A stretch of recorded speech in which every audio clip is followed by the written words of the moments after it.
वाहेगुरु जी सतनाम जी, वाहेगुरु जी सतनाम जी, वाहेगुरु जी सतनाम जी। जब अमरदास जी बाबा अंगद देव जी के पास उनकी शरण में गए तो अंगद देव जी ने उनसे कहा कि ये 3 वचन है, अगर तू इनका पालन करेगा तो तेरे को प्राप्ति हो जाएगी।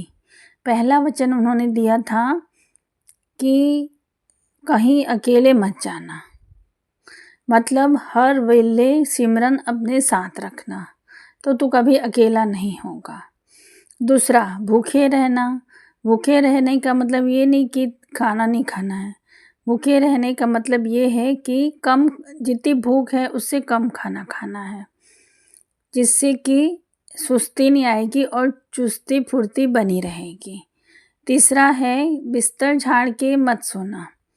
इसका अर्थ ये है कि बिस्तर ऐसे नहीं कि गंदे बिस्तर में सोना है, इसका अर्थ ये है कि जब तक शरीर पूरा थक ना जाए, टूट ना जाए, तब तक बिस्तर के नेड़े नहीं जाना है। जब पूरा थक जाओ तब जाके तुम बिस्तर में सो। आलस में बार बार बिस्तर के पास जाओगे तो आलस आएगा, इसलिए जब तुम थक टूट जाओगे तब तुम बिस्तर के पास जाना और तब तुम सोना बिस्तर में। इन 3 वचनों का आप पालन करोगे तो आपको प्राप्ति हो जाएगी, अंगद देव जी ने कहा था। और हमको सबको पता है कि वो हमको अमरदास जी को मतलब ये रूल्स को उन्होंने फॉलो किया और उन्हें प्राप्ति हुई और हमें वे तीसरे गुरु नानक देव जी के रूप में हमको प्राप्त हुए। बाबा नंद सिंह जी कहते हैं कि जो हल चलाता है, जो किसान है, उसको 6 घंटे की नींद जरूरी है। जो गृहस्थ में है उसको 4 घंटे की नींद जरूरी है और जो सत्संत है उसको 2 घंटे की नींद जरूरी है। और ये रिकॉर्ड है बाबा अंगद देव जी का कि उन्होंने आज तक 2 घंटे से ज़्यादा कभी उन्होंने नींद नहीं ली। हालांकि साइंस कहता है कि 8 घंटे की नींद पूरी होनी, 8 घंटे की नींद एक इंसान को ज़रूरी है, मगर बाणी गुरु ग्रंथ साहिब जी ये कहता है कि 2 घंटे से ज़्यादा कोई संत को नहीं सोना चाहिए, क्योंकि उसको अगर सिमरन करना है तो उसको हर वेले सिमरन में फोकस करना है, नींद में नहीं। तो लिव प्राप्ति के लिए दूसरे गुरु नानक जी ने ये नियम बताए थे। चलो हम तो खैर गृहस्थी वाले हैं, अब इतना तो हम नहीं चल सकते, मगर हम एक चीज़ तो अपने साथ कर सकते हैं। हम 1-2 चीज़ें हैं जो हम अपन फॉलो कर सकते हैं कि हम सिमरन को हर वेले साथ रख सकते हैं। कहीं जा रहे हैं तो कहीं हमको दिन भर में थोड़ा समय मिलता है तो हम बाणी पढ़ सकते हैं, जाप कर सकते हैं। दूसरा, खाना भी हम उतना खाएं जितना हमको भूख लगी, उससे थोड़ा सा कम कर दें। तीसरा कि नींद तभी लें हम जब हम थक जाएं। हमको दिन भर काम करना है, हमको परिवार चलाना है, हमको कमाना है, इन सब से हम जब थक जाते हैं तो थोड़ा सा और बाणी को भी उसमें हम अपने दिनचर्या में शामिल कर लेते हैं और सिमरन भजन करके भी फिर हम नींद लेंगे तो वो नींद हमारी, मतलब क्या बोलना चाहिए, वो नींद हमारी फल वाली होगी, क्योंकि हम बाबा जी का सिमरन करके सोएंगे तो हमको नींद भी अच्छी आएगी। और दसवन देना है तो बाबा जी को 2.5 घंटे तो दसवन हमको देना ही है, तो भी अमरदास जी ने थोड़ा कंसेशन कर दिया है, थोड़ी छूट दे दी है कि कम से कम 1.5 घंटा अमृत वेला में में 1.5 घंटा आप सिमरन भजन करो, या दिन भर में दसवन दो। समय के दसवन की बात कर रही हूँ मैं। हो सके तो कोशिश करेंगे तो ज़रूर बन जाएगा। क्यों बताऊँ?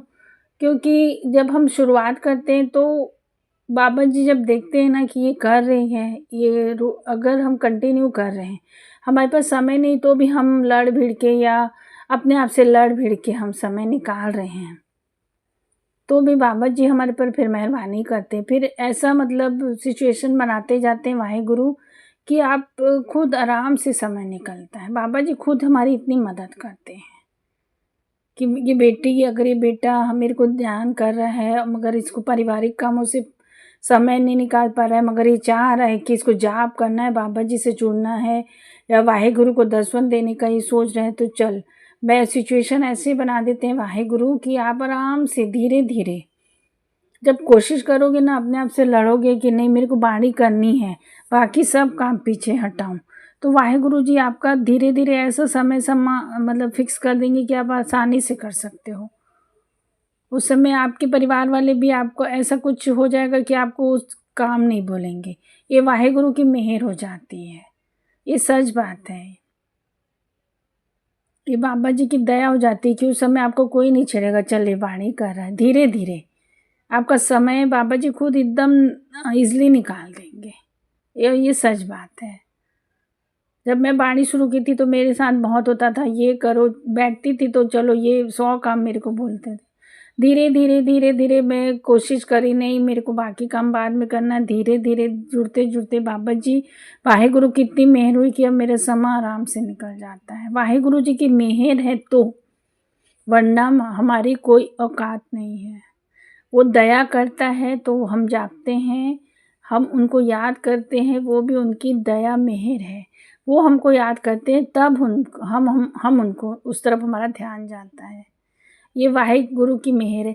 कोई बोलता है कि बाणी क्यों पढ़ें, बाणी बार बार पढ़ने से क्या होगा? बाणी बार बार पढ़ने से जब आप पढ़ोगे तब आपको पता चलेगा कि आपके विचार चेंज होते जाएंगे और आप धीरे धीरे धीरे धीरे वाहेगुरु जी जैसे सोचने लग जाओगे, नम्र होते जाओगे, किसी ज़्यादा मतलब आपको चिड़चिड़ाहट नहीं आएगी, आप गुस्सा नहीं करोगे, क्योंकि आप वाहेगुरु के चरणों से जुड़ते चले जाओगे बाणी के तौर पे। एक लंबा पीरियड क्रॉस करने के बाद जब आप अपने घर के समय, काम से, इन सब से लड़ भीड़ के दसवंत का समय निकालोगे ना और वो कंटिन्यू रखोगे, उसके बाद ये मेहर होती है कि आप फिर बाणी आपको अपने हिसाब से ढालने लग जाएगी, आपके नेचर को एकदम नम्र बनाने लग जाएगी। फिर आपको कोई थोड़ा बहुत बोलता है तो आप इग्नोर कर दोगे। ये बाणी का मतलब ये बाणी का फल है। इससे पता चलता है कि हम धीरे धीरे एक एक कदम थोड़ा थोड़ा वाहेगुरु तरफ बढ़ रहे हैं, या वाहेगुरु जी की हमारी मेहर बढ़ रही है। ये सब बाणी का प्रभाव है, जाप का प्रभाव है। जो भी वाहेगुरु जी से जो चीज़ हमको जुड़ती है वो उससे जुड़ो। 2.5 घंटा दो, 1.5 घंटा दो, मगर दो। आप जिस दिन डिसाइड कर लोगे ना कि मेरे को ये समय देना है, तो आप डिसाइड करोगे, वाहेगुरु जी सुन लेगा और आपके लिए समय निकाल देगा।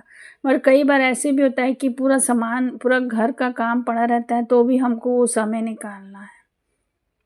हम बाहर जा रहे हैं तो भी हम थोड़ा सा एक कोने में बैठ के हम अपना नियम कर सकते हैं। मतलब इसका मतलब ये हो गया कि आप अपनी सारी चीज़ों के साथ रहते हुए आप हर चीज़ को पीछे करके वाहेगुरु जी को फर्स्ट प्रायोरिटी दे रहे हो, पहले उनको रख रहे हो। इसका मतलब ये हो गया। समय का नहीं पता, समय तो अमृत वेला बहुत अच्छा बोलते हैं, मगर चलो ठीक है, अमृत वेला तो आपका बाबा जी खुद बना देंगे, मगर आप दिन भर के काम से थोड़ा सा काम को पीछे करके इस काम को पहले करो, ये प्रायोरिटी दो। वाहेगुरु को प्रायोरिटी दोगे, पहले ही करोगे तो आप धीरे धीरे आपका हर चीज़ अपने आप होता चला जाएगा। आप नहीं करोगे, आप उस समय बाणी पढ़ोगे तो आपके परिवार का कोई दूसरा मेंबर ये काम कर देगा। वाहेगुरु जी की इतनी दया होती है और इतनी मेहर होती है कि आप बस निर्णय लो, अब बैठना शुरू करो। वाहेगुरु जी, आपको सर्दी हो, बुखार हो, खांसी हो, आप बैठो, बस बाबा जी आपका सब चीज़ कर देंगे। बस आप बैठो, ठीक है ना। बाबा जी ये तो बोलते हैं कि चल बच्चा मेरा बैठ तो रहा है, मेरे को याद तो कर रहा है, अपने 100 काम छोड़ के मेरे को याद कर रहा है, तो क्यों ना मैं इसका काम कर दूँ। और प्रूफ भी है कि अपन कई जगह साखियों में पढ़ें कि किसी की लीव जुड़ गई तो वाहेगुरु जी उसकी जगह काम करने चले गए हैं। कई साखियों में ऐसा हमने सुना है और ये बात सच है। कई साखियों में है कि वाहेगुरु जी वो बंदे की लीव लग गई तो उसकी जगह उसका काम करने बाबा जी चले गए। ये सच है, बाबा जी सुनते हैं, बस आपको सुनाने वाला आपका मन होना चाहिए। उसके लिए आपको एक चीज़ और करनी है, सच बोलो, मन साफ रखो, वाहेगुरु जी आपके पास है। धन धन गुरु नानक जी, धन धन गुरु नानक जी। ये सत्संग नहीं था, ये सिंपल भाषा में मैं अपने मतलब बाबा जी से जब से मैं जुड़ी हूँ तो जो मेरे एक्सपीरियंस है वो मैं आपको बता रही हूँ। मैं भी गुरु नानक जी की बेटी हूँ, कोई गलती हो गई होगी तो माफ़ कर देना। धन धन गुरु नानक जी, धन धन गुरु नानक जी।